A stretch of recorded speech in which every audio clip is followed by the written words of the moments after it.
पंजाब में सैलाब से अमवात की तादाद 46 हो गई। रावी, सतलुज और चिनाब में शदीद सैलाबी सूरत हाल से 3,900 से ज़ायद इलाके मुतासर हुए हैं। सैलाबी सूरत हाल से मजमूई तौर पर 38,75,000 अफराद मुतासर हुए हैं। सैलाब में फंसे 18 लाख अफराद को महफूज मकामात पर मुंतकिल किया गया है।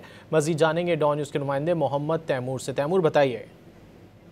जी बिल्कुल, दरियाए रावी, सतलुज और चिनाब की वजह से जो सैलाबी सूरत हाल की वजह से जो नुकसानात हुए हैं उसकी जो PDMA की जानिब से रिपोर्ट जारी कर दी गई है, जिसके हिसाब से 39,100 से ज़ायद मौजा जात जो है वो मुतासिर हुए हैं। 38,75,000 लोग भी इससे मुतासिर हुए हैं। 18 लाख लोग जो है वो सैलाब में जो फंसे थे उनको महफूज मकामात पर जो है वो शिफ्ट किया गया है। इस हवाले से और 410 रिलीफ कैंप्स लगाए गए हैं। कुछ देर कबल ये 390 रिलीफ कैंप से अब क्योंकि ऑन डेली बेसिस इनकी जो तादाद है वो बढ़ी तो 410 हो चुके हैं रिलीफ कैंप्स, मगर 46 अफराद जो है सैलाबी सूरत हाल की वजह से पंजाब के अंदर अपनी जान की बाजी जो है वो हार चुके हैं।